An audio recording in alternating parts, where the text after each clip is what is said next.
नमस्ते बच्चों, विज्ञान के सेशन में आप लोगों का स्वागत है। प्राकृतिक संपदा की जब हम बात कर रहे हैं तो आज हम लोग एक और जो साइकिल के बारे में बात करने जा रहे हैं वो है ऑक्सीजन।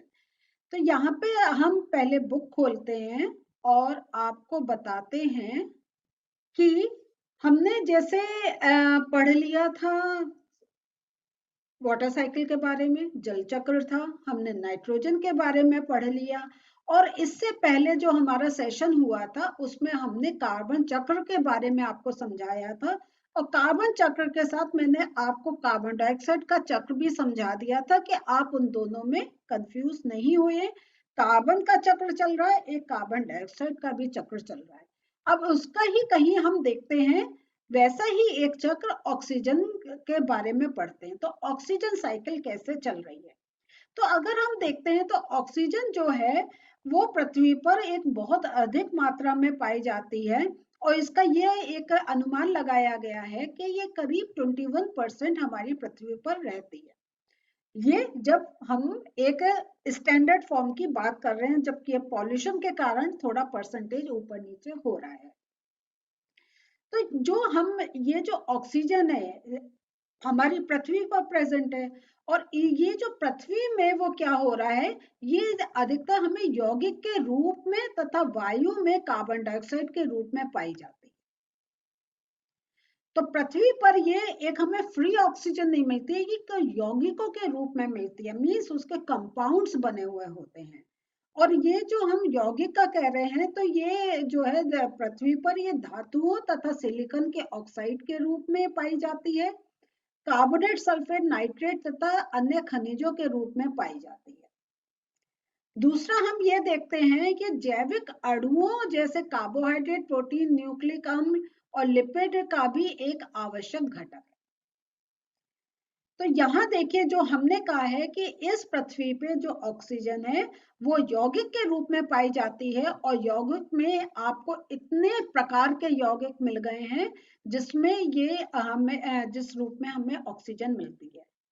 लेकिन जब हम एक ऑक्सीजन चक्र की बात करते हैं तो हम इस चक्र को निर्देशित करते हैं कि ऑक्सीजन की मात्रा वायुमंडल में कैसे एक संतुलन बनाए हुए है, क्योंकि ऐसा नहीं है कि यौगिक बन रहे हैं तो उसकी परसेंटेज कम हो रही है। वो बैलेंस कैसे बनाए हुए हैं, तो वायुमंडल में जो ऑक्सीजन का उपयोग अगर हम देखते हैं वो मेन 3 प्रक्रियाओं में होता है, श्वसन, दहन तथा नाइट्रोजन के ऑक्साइड के रूप में। ठीक है, तो ये आप इस बात को समझ लीजिए कि जो ऑक्सीजन का उपयोग वायुमंडल में हो रहा है तो ये अब 2 चीजें आपको हम बता रहे हैं। एक तो है ऑक्सीजन किस रूप में पाई जा रही है और ऑक्सीजन का उपयोग किस में हो रहा है। तो रूप में जो पाई जा रही है वो मैंने आपको सारे यौगिक के नाम आपको मार्क करवा दिए हैं और किस फॉर्म में उसका यूज हो रहा है तो उसके 3 रेस्पिरेशन में यूज हो रहा है, बर्निंग में उसका दहन में यूज हो रहा है और नाइट्रोजन के जो ऑक्साइड बन रहे हैं, जब हमने नाइट्रोजन साइकिल समझी थी उसमें उसका यूज हो रहा है। और वायुमंडल में जो ऑक्सीजन एक वापस जा रही है उसका जो एक मुख्य प्रक्रिया है वो है प्रकाश संश्लेषण।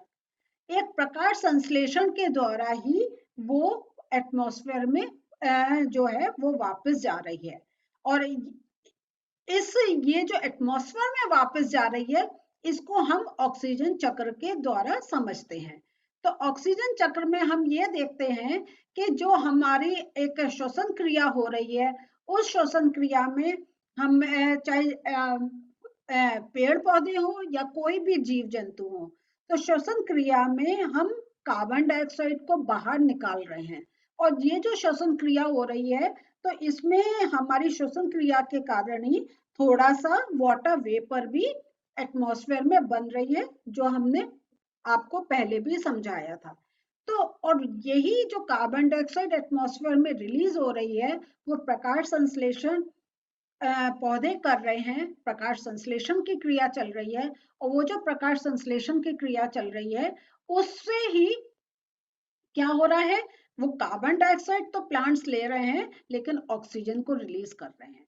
तो और इस प्रकार जो है यहाँ पे और जो आपके ये जो कार्बनिक अणु जो बर्न हो रहे हैं, तो ये इन सब प्रोसेस से जो एक हमारा कार्बन डाइऑक्साइड रिलीज हो रही है, और वो प्रकाश संश्लेषण की क्रिया में कार्बन डाइऑक्साइड का एब्जॉर्प्शन हो रहा है, और या हम ये कहें कार्बन डाइऑक्साइड और वाटर वेपर की वजह से प्रकाश संश्लेषण की क्रिया चल रही है, और उस प्रक्रिया के द्वारा वायुमंडल में ऑक्सीजन रिलीज हो रही है। तो ये आ गया आपका ऑक्सीजन चक्र। और ऑक्सीजन के यौगिक के रूप में किस किस रूप में मिल रही है वो हमने यहाँ पर मार्क कर लिया है। और जो ऑक्सीजन का यूज किस में हो रहा है, तो ये हमने 3 प्रक्रिया देख ली है, इसमें ऑक्सीजन का यूज हो रहा है। दूसरा जो है हमारे लिए है, अगर हम देखें एक जीव जंतुओं के लिए ऑक्सीजन बहुत एक महत्वपूर्ण है, क्योंकि इसके बिना श्वसन क्रिया नहीं हो सकती है। लेकिन कुछ जीव जैसे बैक्टीरिया या जो है वो तत्वीय ऑक्सीजन द्वारा जहरीले हो जाते हैं। और जो हमने एक नाइट्रोजन स्थिरीकरण की, नाइट्रोजन फिक्सेशन की जो हमने प्रोसेस समझा था, उसमें ये क्या होता है, वो जो प्रोसेस होता है तो वो तभी बेस्ट होता है जब ऑक्सीजन की प्रेजेंस नहीं हो। तो ये नाइट्रोजन और स्थिरीकरण की प्रक्रिया ऑक्सीजन की उपस्थिति में नहीं होती है, और इस कारण जो है बैक्टीरिया और वो जो तत्वीय ऑक्सीजन होती है उस द्वारा वो एक कहें डीएक्टिवेट हो जाते हैं, जहरीले हो जाते हैं। दूसरा हम ओजोन परत की बात करते हैं, तो ओजोन जो है वो एक्चुअली जब ऑक्सीजन के 3 परमाणु आपस में मिलते हैं तो वो ओजोन बनाते हैं, जिसका सूत्र होता है O3। तो ये जो हमारे वायुमंडल के जो ऊपरी सतह है उसमें हमें जो है वो ओजोन प्राप्त होती है, जबकि जो ऑक्सीजन हम यूज करते हैं वो होता है O2, वे द्विपरमाणिक होता है। लेकिन ये जो ओजोन होता है, मींस जब ऑक्सीजन के 3 मॉलिक्यूल्स आपस में अणु जुड़ते हैं तो वो जो है ओजोन फॉर्म करते हैं। और ये जो ओजोन है जो है ये विषैला होता है। ऑक्सीजन जो O2 है वो हमारे लिए श्वसन के लिए एक जरूरी है, लेकिन O3 जब होता है ये विषैला हो जाता है। और ये जो है ओजोन की जो लेयर होती है, ये हमारा जो एक अर्थ है, और जो हम कहते हैं डिफरेंट लेयर्स ऑफ एयर से वो एक जो है वायुमंडल जो है उससे घिरी हुई है। तो ये एक ऐसा नहीं है कि ओजोन इतनी नियर है कि हम उसको सांस अपनी श्वसन क्रिया में ले पाए, वो एक थोड़े से दूरी पर होती है। लेकिन ओजोन का एक बहुत इंपॉर्टेंट कार्य होता है, वो सूर्य से आने वाले जो हानिकारक जो रेडिएशन होते हैं उनको वो पृथ्वी पर पहुंचने से रोकती है। तो ये हमारा अर्थ है। इसके एक उसको अर्थ को ओजोन लेयर ने एक सराउंडेड कर रखा है, जो सन से आने वाला रेडिएशन है उसको वो रोकती है। तो हमारे श्वसन के लिए अच्छी नहीं है, लेकिन रेडिएशन को रोकती है। इस प्रकार पृथ्वी को वो एक सुरक्षा प्रदान करती है।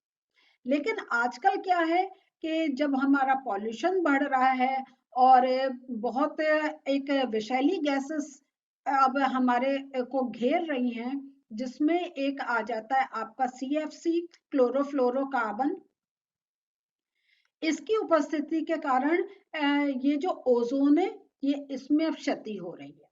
और वो ये CFC के कारण क्या है कि ये जो हमारे फ्रिज हैं, एसीज हैं, इससे ये एक रिलीज होती है, और अब एटमॉस्फेयर में उसकी परसेंटेज इंक्रीज हो गई है। तो वो जो CFC की है वो ओजोन को बहुत नुकसान कर रही है।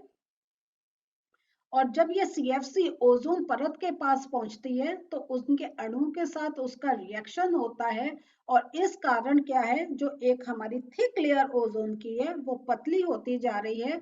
और इवन अभी ये कहा जा रहा है कि इस ओजोन लेयर में एक छिद्र सा हो गया। और ये छिद्र की वजह से जो रेडिएशन है सन का वो अब अर्थ पर आ रहा है और उस कारण वो एक जीवन के लिए बहुत हानिकारक होता जा रहा है। तो बहुत लोगों के विचार में ओजोन की परत के क्षीण होने की प्रक्रिया को रोकने का प्रयास एक बहुत आवश्यक है। तो यहाँ देखिए कि हमारा अक्टूबर 80 में ये था, ठीक है, अक्टूबर 1985 में, और यहाँ पर ये देखिए ये छिद्र बड़ा होता जा रहा है।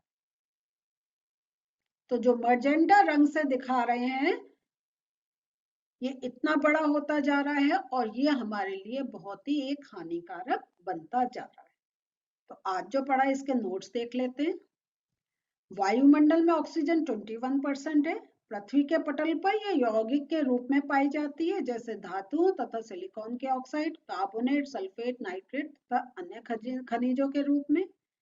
वायु में कार्बन डाइऑक्साइड के रूप में पाई जाती है और ऑक्सीजन जैविक अणु जैसे कार्बोहाइड्रेट्स, प्रोटीन, न्यूक्लिक अम्ल और वसा का एक घटक होती है। ऑक्सीजन का मुख्य स्रोत वायुमंडल है और वायुमंडल में ये 21% उपस्थित है। ये पानी में घुले हुए रूप में जलाशयों में भी उपस्थित होती है और जलीय जीवों के जीवित रहने में सहायता करती है। वायुमंडल की ऑक्सीजन का प्रयोग हम 3 प्रक्रियाओं के लिए करते हैं: श्वसन, दहन तथा नाइट्रोजन के ऑक्साइड का निर्माण करने में। ऑक्सीजन जब जीवधारियों के श्वसन के लिए अनिवार्य है। प्रकाश संश्लेषण द्वारा ऑक्सीजन वायुमंडल में मुक्त होती है। ओजोन की अगर हम बात करते हैं तो ओजोन ऑक्सीजन का एक अपरूप है और इसमें क्या होता है, ऑक्सीजन के 3 परमाणु आपस में मिल जाते हैं और वो O3 बनाते हैं जो विषैला होता है। क्लियर हो गया? तो और इस ओजोन का कार्य क्या होता है, ये जो सूर्य से आने वाली पराबैंगनी किरण या हम इनको इंग्लिश में अल्ट्रावायलेट लाइट बोलते हैं, इनको अवशोषित कर लेती है और पृथ्वी पर नहीं आने देती है।